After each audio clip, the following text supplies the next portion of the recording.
Hello everyone, good morning. আমি উমা। আমার ছোট্ট একটা পরিবারের পক্ষ থেকে তোমাদের সকলকে জানাই অনেক অনেক ওয়েলকাম আর ভালোবাসা। দিনটা ছিল বৃহস্পতিবার আর এখন ঘড়ির কাঁটাতে বাজে সকাল 6টা মতন। যাই হোক, সকাল সকাল উঠে ঠাকুরকে প্রণাম করে দিনটা কিন্তু শুরু করে দিই। যতই তাড়াতাড়ি ঘুম থেকে উঠি না কেন, কাজগুলো করতে কিন্তু অনেকটা দেরি হয়ে যায়। এই প্রচণ্ড গরমের মধ্যে সবসময় মাথাটা ঠান্ডা রেখে কিন্তু কাজগুলো করার চেষ্টা করি, কারণ দেখবে সকালবেলা উঠলে নিজের মতন করে কাজগুলো কিন্তু করা যায়। কালকে রাতে আমাদের এখানে বেশ ঝড় হাওয়া দিয়েছে, কিন্তু বৃষ্টিটা না একদমই হয়নি। ভেবেছিলাম বৃষ্টি হবে, প্রচুর পরিমাণে মেঘ ডেকেছে, আর জানো তো বৃষ্টিটা আর হয়নি। আর একটু ঝড় বৃষ্টি হলে বা একটু হাওয়া দিলে কিন্তু আমাদের বাড়ির অবস্থা ভীষণ খারাপ হয়ে যায়। বলতে পারো রান্নাঘরে প্রচুর পরিমাণে ধুলো বালি এটা সেটা ঢুকে পড়ে। তো ভাবলাম চলো রান্নাঘরটাকে একটু আলতো হাতে মুছে নিই। আমরা প্রত্যেকটা বাড়ির বই কিন্তু সকালবেলা রান্নাঘরটাকে ভালো করে একটু মুছে নিই, কারণ এটা কিন্তু আমরা ছোটোবেলা থেকে দেখে এসেছি মা কাকিমা সবাইকে সকালবেলা উঠে রান্নাঘরটা পরিষ্কার করতে। তবে এই কাজটা সবাই করে, এটা আমি না, প্রত্যেকটা গৃহবধূই করে থাকে। যাই হোক, রাতেরবেলা যতই গুছিয়ে রাখি না কেন সকালবেলা কিন্তু আলতো হাতে মুছতে হয়। তবে সেরকম কিন্তু নিচে বেশি একটা জং পড়েনি, ওই যে গ্যাসের টেবিলের মধ্যে একদম পড়ে না, পরে হলো টেবিলের মধ্যে ভীষণ পরিমাণে জং পড়ে, সাথে কিন্তু ধুলোও কিন্তু টেবিলের উপরে পড়ে। তো সেটা ভালো করে মুছে নিয়েছি। মুছে কিন্তু সকালে এই যে আমি একটু উষ্ণ গরম জল করে নিয়েছি, এটা কিন্তু আমি প্রত্যেকটা সময়ই খাই। তো আজকে কিন্তু লেবু জল দিয়ে খেয়েছিলাম। তো জানো তো, অনেক দিন কিন্তু আমি ওর ডিটক্স ওয়াটারটা খাচ্ছিলাম না, এটা বানিয়ে রেখে দিয়েছিলাম। আসলে কি বলতো, দাঁতটা ফেলার পর না ঠান্ডা জলটা খেলে প্রচুর পরিমাণে কেমন একটা করে আর কি। তো সে কারণে কি বলতো, একটু নর্মাল হলে তারপরে আমি বেলার দিকে করে করে কিন্তু ডিটক্স ওয়াটারটা খাই। এটা খেলে শরীরের জন্য ভীষণ ভালো। আর জানো তো, এই গরমের মধ্যে কিন্তু বেশি পরিমাণে জলটা খাওয়া কিন্তু অনেকটা দরকার। আর এই যে সকাল সকাল কিন্তু গাছগুলোর মধ্যে একটু জল দিয়ে দিয়েছিলাম, কারণ গাছগুলো এতটা পরিমাণে গোড়াগুলো খটখটে হয়ে আছে, দেখতেও না বাজে লাগছিল। গাছগুলো ভীষণ পরিমাণে গ্রো হচ্ছে, আর সাথে কিন্তু ছোট ছোট বেবি প্ল্যান্ট বেরোচ্ছে। গাছ যখন আমি না, এই সমস্ত গাছগুলো কিন্তু আমি রাস্তার এখান থেকে সেখান থেকে নিয়ে এসে লাগিয়েছিলাম। আর যখন বারান্দার মধ্যে লাগানো হচ্ছিল, সেখানে না এত পরিমাণে রোদ পড়তো, গাছগুলো পুরো লাল হয়ে যেত। তো এখন এই যে জানলার গ্রিলের মধ্যে রেখেছিলাম, আর এখানে বেশি একটা গাছ রাখতে পারিনি, ছেলে ওখানে উঠে আর কি। তো যাই হোক, এখানে রেখেছি, আর তাতে কিন্তু হাওয়া বাতাস রোদ সমস্ত কিছু লাগে, আর সাথে জলটা দিতেও অনেকটা সুবিধা হয়। তো যাই হোক, ভেবেছিলাম আরও কিছু টব কিনে নিয়ে আসবো, আর ওই ঘরে জানালাগুলোর মধ্যেও রাখবো। আর কিছু কিছু গাছ আমি বাড়াবো আর কি, বিশেষ করে মানি প্ল্যান্ট গাছ আমার এত পছন্দের, জানো তো। তো বাইরে যে মানি প্ল্যান্টগুলো আছে সেগুলো নষ্ট হয়ে গেছে, আর সাথে অ্যালোভেরা গাছ ছিল, জানো তো, যত্নের অভাবে সেই অ্যালোভেরা গাছটাও নষ্ট হয়ে গেছে। আমার বাড়িতে এত এত অ্যালোভেরা ছিল, তোমাদের কি বলবো বন্ধুরা, যত্ন করিনি, কিন্তু এখন নেই। এখন কিন্তু আমার ভীষণ দরকার লাগে, কিন্তু এখন আমি আর পাচ্ছি না। আসলে যে কোনো জিনিস দেখবে যত্ন না করলে সেটা কিন্তু থাকে না, আর যেটা যখন প্রয়োজন হয় তখন কিন্তু আমরা সেই জিনিসটা পাইও না। থাকতে তার মর্ম বুঝি না, আর না থাকলে কিন্তু সে মর্মটা আমরা ভালোই বুঝি। আর এদিকে বিছানা চাদরটাও কিন্তু আজকে চেঞ্জ করে নিলাম। কালকে রাতে ছেলেকে সন্ধ্যার সময় এখানে টিফিন খাওয়ালাম, আর সাথে লস্যি খাওয়াতে গিয়ে লস্যি একটু পড়ে গেছিলো। আর জানো তো, যেহেতু সাদা জিনিস, তারপরে কি বলতো, কিছু খাবার দাবার পড়ে গেলে না ভীষণ বাজে লাগে, সে কারণে কিন্তু চাদরটা তুলে দিলাম। আর আমি না সবসময় ওই যে বিছানা চাদরটা পরিষ্কার রাখার চেষ্টা করি।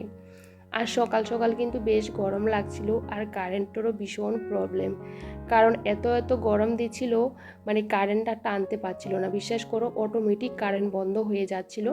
আসলে আমার বর অনেকবার কারেন্ট ওখানে অফিসে ফোন করেছিল যে এত প্রবলেম কেন হচ্ছিল, আমি বলেছিলাম ওকে ফোন করার জন্য। আজকে বেশ কিছুদিন ধরে কারেন্টের ভীষণ প্রবলেম, তো বলছে অটোমেটিক বন্ধ হয়ে যাচ্ছে, যেহেতু প্রচুর পরিমাণে গরম পড়ছে সে কারণে। আসলে কলকাতাতে না এত গরম পড়ছে এবছর, প্রত্যেক বাড়ি গরম পড়ে, কিন্তু এবার না প্রচুর পরিমাণে গরম পড়ছে, ঘরে থাকতে পারছি না। আর আমি কাজ করতে করতে এতটাই ঘেমে যাই, কি বলবো। আমার ছেলেও কিন্তু সকাল সকাল ঘুম থেকে উঠে পড়েছে, আমি ওঠার কিছুক্ষণ পরেই উঠে গেছে। উঠে ওই যে ওর বাবা যে জিনিসগুলো কালকে অর্ডার করেছিল সেগুলো নিয়ে বসে পড়েছে, আর এগুলো এবিসিগুলো বলেছি তোমাকে মিলাও, ও মিলাচ্ছিল আর কি। আসলে কি বলতো, সকালবেলা এত কাজের চাপ থাকে, ওকে নিয়ে একদম বসাতে পারি না। তবে আমি সকাল সকাল কাজকর্মগুলো শেষ করে কিন্তু ওকে নিয়ে বসি, তারপরে ওকে স্নান দান করিয়ে খাওয়ানো হয় আর কি। সকালবেলা বসালে না কাজকর্মগুলো করতে দেরি হয়ে যায়। আর যেহেতু আমি একা মানুষ, একা হাতে সমস্ত কাজগুলো করাও কিন্তু অনেকটা কষ্ট। এই তীব্র গরমে চেষ্টা করি মাথাটা ঠান্ডা রেখে একা সংসারে নিজের কাজগুলো গুছিয়ে করতে।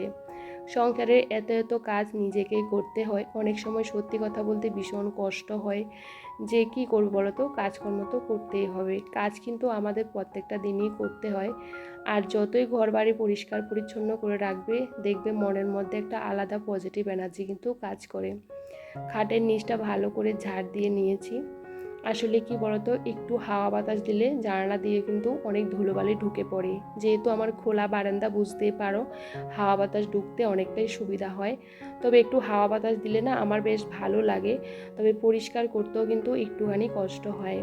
তো যাই হোক, এখন প্রত্যেকটা জিনিস ভালো করে মুছে ক্লিন করে ঘরটা এখন ঝাড় দিয়ে নিয়েছিলাম। প্রত্যেকটা দিন রাতেবেলা আমি ঘুমানোর আগে ঘরটা কিন্তু গুছিয়ে রাখি। যতই গুছিয়ে রাখি না কেন, সকালবেলা কিন্তু এদিক সেদিক হয়ে পড়ে। সে জিনিসগুলোকে আবার উল্টে পাল্টে গুছিয়ে রাখার চেষ্টা করি। আর এই যে এখন ভালো করে ঘরটা ক্লিন করে ঝাড় দিয়ে নিলাম আর চলে আসলাম এই ঘরে। ছেলে যেহেতু উঠে পড়েছে, ও কিন্তু ওই ঘরে বসে বসে এবিসিগুলো মিলাচ্ছিল। তো ভাবলাম চলো এখনই ঘরটা গুছিয়ে নিই। জানো তো এখন এত পরিমাণে গরম পড়ছে, সিলিং পাখাটা দিলে না একদমই হাওয়া লাগে না, মানে এত গরম হয়ে থাকে। তো সে কারণে স্ট্যান্ড পাখাটা কিন্তু আমাদের চালাতে হয়, সাথে তো এসিটাও আমরা চালিয়ে রাখি। তারপরও কিন্তু ঠিক করে ঘুমাতে পারি না, বুঝতে পারো অনেকটা গরম। তার মধ্যে কারেন্টের প্রবলেমটা বেশি পরিমাণে হচ্ছে। রাতেবেলা ঠিকঠাক করে ঘুমটা না হলে না শরীরটা ভীষণ পরিমাণে ক্লান্ত হয়ে যায়। সারাদিন কাটাকাটনি করার পর একটু যদি বসতে না পারি, তখন দেখবে ভালো লাগে না। তো যাই হোক, এই ঘরের খাটটাও কিন্তু ভালো করে ক্লিন করে নিলাম। আর এই ঘরের বিছানা চাদরটাও আজকে চেঞ্জ করে দিলাম, কারণ এই ঘরের চাদরটা আজকে বেশ কিছুটা দিন হয়ে যাচ্ছে চেঞ্জ করা হচ্ছে না। আসলে পরিষ্কার যখন থাকে তখন আমি চেঞ্জ করতে চাই না। ছেলে যে অনেকটা বুঝতে পারো, টয়লেট কিছু করে না, সে কারণে পরিষ্কার থাকে। কিন্তু ওই ঘরে যেহেতু বেশিরভাগ সময় পড়াশোনা করে বিছানার মধ্যে, অনেক সময় টিফিন খেয়ে নেয় বিছানার মধ্যে, সেহেতু একটু নোংরা হয়ে যায়।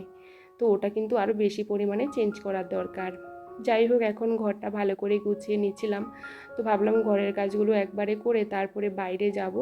বাইরেও টুকিটাকি অনেক কাজকর্ম আছে, সেগুলো করতে হবে। কাজ তো আমাদের করতে হয়, কিন্তু সকালবেলা উঠলে না নিজের মতন করে কাজগুলো কিন্তু গুছিয়েও করা যায়।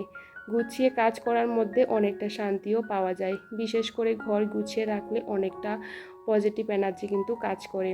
ভাবি এই সমস্ত কাজগুলো একদিন ছেড়ে দেব, কিন্তু ভালো লাগে না, কারণ এটা একটা নেশা হয়ে গেছে। নেশা জিনিসটা এমন একটা জিনিস যেটা তুমি সব সময় করতে করতে এটা অভ্যাসে পরিণত হয়ে যায়, সেটা ছাড়াতেও অনেকটা কষ্ট হয়।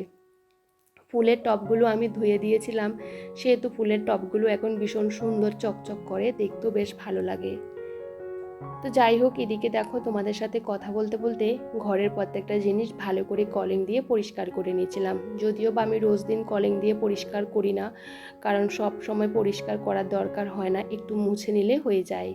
তবে এই যে কাছের জিনিসগুলো ভালো করে কিন্তু কলিং দিয়ে মুছে নেওয়ার চেষ্টা করি, এমনি পরিষ্কার করলে এগুলো পরিষ্কার হয় না। আর এদিকে ঘর দুয়ারগুলো ভালো করে গুছিয়ে নিলাম, এখন ঘরগুলো ঝাড় দেব। বাইরে কিন্তু রোদ উঠে গেছে মোটামুটি বেশ ভালো। আর এদিকে পাপোশগুলো একটু বারান্দার মধ্যে দিয়ে রেখেছি। আগে ধুলোগুলোকে ঝেড়ে নিয়েছিলাম, কারণ ওই যে বেশি একটা রোদ দূরে দিলে পাপোশগুলো কেমন একটা ফেটে ফেটে যায়, প্লাস্টিকের মানে ইয়েগুলো পাপোশগুলো আর কি, সে কারণে বারান্দার মধ্যে দিয়ে রাখি। আর জানো তো বন্ধুরা, সব সময় জিনিস দেখবে ঘরের, বিশেষ করে বিছানার চাদর, ঘরের পাপোশগুলো যদি পরিষ্কার পরিচ্ছন্ন না থাকে তখন ভালো লাগে না। আমার তো একদম ভালো লাগে না। সে কারণে সবসময় তো ওগুলো ধোয়া সম্ভব না, সেহেতু কিন্তু সবসময় একটু রোদে দিলে কি বলতো বেশ ধুলোটা বেরিয়ে যায়। আর এদিকে রান্নাঘরটা ভালো করে ঝাড় দিয়ে, দুটো ঘর ভালো করে ঝাড় দিয়ে এখন বারান্দাটাও ভালো করে ঝাড় দিয়ে নিচ্ছিলাম। আসলে কি বলতো, বারান্দার মধ্যে এত এত রোদ চলে আসে সকাল সকাল, যখন এই ঝাড় দিতে বেরোই ভীষণ পরিমাণে কষ্ট হয়, গরম হয়ে থাকে। আর এদিকে কিন্তু বাসি উঠোন টুঠোন সমস্ত কিছু ঝাড় টাড় দিয়ে আমি এদিকে কাপড় চোপড়গুলো ধুতে চলে গেছিলাম। তো এই যে কাপড় চোপড়গুলো ধুয়ে চলে আসলাম, মানে বিশেষ করে বিছানা চাদরগুলো এগুলো কেচে দিয়েছি। আর তারই সাথে কিন্তু বাথরুমটা একটু পরিষ্কার করব। আসলে আমি যেদিন একটু কাচা ধোয়া করি সেদিন কিন্তু সাথে সাথে কিন্তু বাথরুমটা একটু পরিষ্কার করে নিই, কারণ কাচা ধোয়া করলে দেখবে একটু তো নোংরা বেরোয়। আর আমি সবসময় কিন্তু বাথরুমটা নিট অ্যান্ড ক্লিন রাখার চেষ্টা করি, যেরকম ঘরের ভিতরটা পরিষ্কার রাখি সেরকম বাথরুমটাও রাখার চেষ্টা করি। এই যে এখন ঘর দুয়ারগুলো মুছে নিয়েছি, তারপরে পাখাটা ছেড়ে দিয়েছি। ছেলে তো এদিকে ঘেমে গেছে, ওর জামাটাও চেঞ্জ করে দিয়েছি। কারণ কি বলতো, এই গরমের মধ্যে ও সারাটা দিন গেঞ্জি পরে রাখে, তবে অনেক সময় এতটা ঘেমে যায় তখন জামাটা চেঞ্জ করে দিই আর কি, ওর কাছেও অনেকটা ফ্রেশ লাগে। যাই হোক, এই যে ঘর দুয়ারগুলো সকাল সকাল গুছিয়ে নিয়েছি, আর এদিকে আমি স্নান দানটা সেরে নিয়েছি। স্নান করার পর আজকে যেহেতু বৃহস্পতিবার, ঠাকুরের থালা বাসনগুলো মাজতে আমার অনেকটা সময় চলে গেছে। এদিকে আসলাম, এই যে ভাবলাম চলো মুখের মধ্যে কিছু একটা অ্যাপ্লাই করি। আসলে এই গরমের মধ্যে জানো তো ভীষণ কষ্ট হয়, যখন শ্যাম্পু করা হয় মাথার চুলগুলো ছাড়া যায় না, প্রচুর ভিজে ভিজে থাকে। তো ওই যে গামছা দিয়ে ভালো করে জলটা শুকিয়ে নিলাম, আর এই যে চলে আসলাম ঠাকুরের জায়গাতে পুজো দিতে। তবে আজকে জানো তো ক্যামেরা অফ করে আমি পুজোর সমস্ত কাজকর্মগুলো সেরে নিয়েছিলাম, যেহেতু আমি পুজো করতে গেলে অনেকটা সময় লাগে, বিশেষ করে বৃহস্পতিবারে বুঝতেই পারো, সেহেতু ক্যামেরাটা আর অন করলাম না। যাই হোক, সকাল সকাল পুজোটা হয়ে গেলে মনের মধ্যে অনেকটা শান্তি কাজ করে। যাই হোক, আজকে যেটুকু পেরেছি সেভাবে কিন্তু পুজোটা করারও চেষ্টা করছিলাম।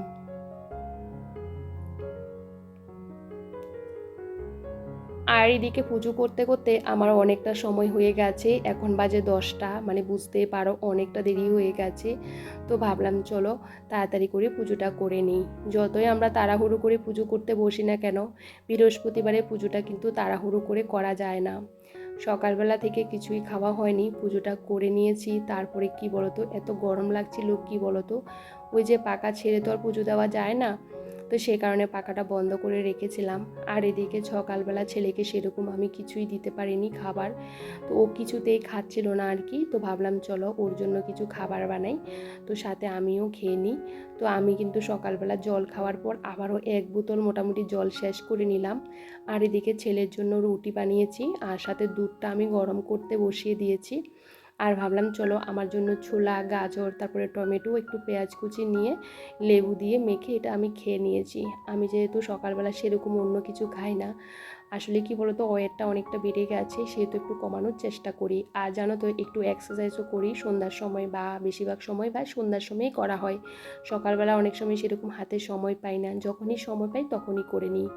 নিজের শরীরটা যদি ভালো না থাকে তাহলে দেখবে কোনো কাজকর্ম করতেও ইচ্ছে করে না।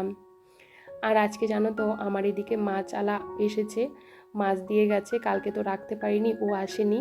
তো যাই হোক, মাছগুলো বেশ ভালো ছিল, ভীষণ ফ্রেশ ছিল। তবে জিনিসপত্রের যা পরিমাণে দাম কি বলবো। মাছ আনতে গেছিলাম, সাথে ঝিঙে এনেছিলাম, আর এনেছিলাম কি বলতো কাঁচা লঙ্কা। তো এনেই কিন্তু ওই যে রান্নাবান্না বসিয়ে দিয়েছি। আসলে কি বলতো, আমার তো একা সংসার, ঘরে বাইরে সমস্ত দিকটা আমাকে সামলাতে হয়। ওই যে বাইরে গেলেও আমি, ঘরে গেলেও আমি, বাজার করতে গেলেও আমি, যে কোনো কাজ আমি করতে হয়। অনেক সময় এই কাজগুলো করতে করতে আর ভালো লাগে না, ভাবি যে যদি একটু রেস্ট করতে পারতাম, কেউ যদি রান্নাবান্না করে খাওয়াতো কত না ভালো হতো। সব সময় একই রকমের ডেলি কাজগুলো করতে না কারোরই ভালো লাগে না, আমার তো একদম ভালো লাগে না। তবে কিচ্ছু করার নেই, ভালো না লাগলেও কিন্তু তোমাকে নিজের কাজগুলো নিজেকেই করতে হয়। তো দেখো, ছেলের জন্য ঝিঙে আলু দিয়ে রান্না করছি, আর আমার জন্য লাউ দিয়ে মাছের মাথা করব, আর বেগুন দিয়ে মাছের তেল করব। সে কারণে ভাবলাম ছেলের জন্য একটু ঝিঙে নিয়ে আসি। তো টমেটো ঘরে ছিল, সাথে কাঁচা লঙ্কাটা ছিল না, সেটাও নিয়ে এসেছি। আমাদের বাড়ির সামনে কিন্তু মোটামুটি সমস্ত কিছুই পাওয়া যায়, যখনই না থাকে তখনই নিয়ে চলে আসি। তবে ঝিঙেগুলো কিন্তু বেশ ভালো ছিল, একটু শুকিয়ে গেছে যদিও বা, কিন্তু ভিতরটা বেশ ভালো ছিল। আর ঝিঙেগুলো একদম মিষ্টি মিষ্টি টাইপের ছিল, আমি ভেবেছিলাম তিতো হবে, না তিতো না।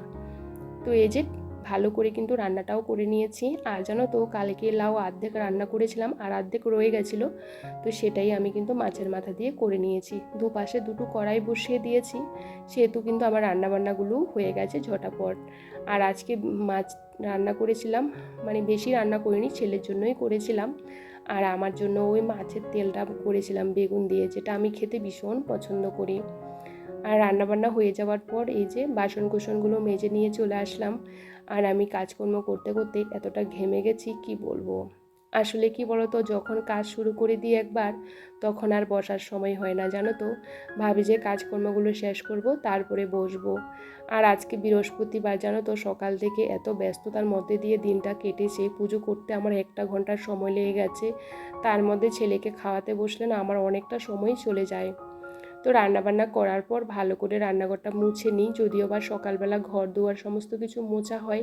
তারপর রান্না করার পর কিন্তু রান্নাঘরটা মুছতে হয়। বারান্দাটাও কিন্তু ভালো করে ফিনাইল দিয়ে মুছে নিয়েছি। ছেলে ওই যে সবসময় খেলা করে বসে, সে কারণে। সকালবেলা জামা কাপড়গুলো কাচা হয়েছিল, অনেকক্ষণ আগে শুকিয়ে গেছে জানো তো, গোছানোর আর সময় হয়নি, আনারও আর সময় হয়নি। আর এদিকে আমি গোছাচ্ছিলাম, সাথে আমার ছেলেও গোছাচ্ছিল। ও না আমার সাথে সাথে যে কোনো কাজ করার চেষ্টা করে, তবে একটু দুষ্টুমি করেই কিন্তু, কারণ বাচ্চারা তো দুষ্টুমি করবে বলো তো। তবে কিচ্ছু করার নেই, এই যে সমস্ত দিকটা নিজেকেই সামলাতে হয়। তো ভাবলাম ছেলেকে ভাত খাওয়াবো, তার আগে আমি এই কাজগুলো করে নিই। ছেলেকে কিন্তু স্নান দান করিয়ে দিয়েছি। আমি রান্না করতে করতেও কিন্তু আমি অনেক কাজ সেরে নিই। রান্না করার সাথে সাথে কিন্তু আমি ছেলেকে কিন্তু আগে চান করিয়ে দিয়েছি। তারপরে রান্নাঘরটা পরিষ্কার করলাম। আর জানো তো, নিজের জন্য এক ফোঁটা সময় পাই না। অনেক দিন হয়ে গেছে হাতে পায়ে নেল পালিশ নেই জানো তো, পরার মতন সময় পাচ্ছিলাম না। সে কারণে ভাবলাম চলো একটু নেল পালিশ পরে নিই, আর আজকে বৃহস্পতিবার একটু আলতা পরি। আলতা পরতে আমি বরাবর ভীষণ পছন্দ করি জানো তো।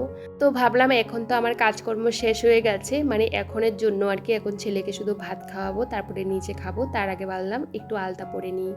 যাই হোক, এই যে দুপায়ে কিন্তু একদম ভর্তি করে আলতা পরে নিয়েছি। সকালবেলা এক ফোঁটা সময় পাইনি। অনেকে তোমরা আমার কিন্তু ওই যে দুপুর থেকে রাত পর্যন্ত ডেলি রুটিনগুলো দেখতে চাও, তবে তোমাদের সাথে সেই রুটিনগুলো একদিন শেয়ার করব।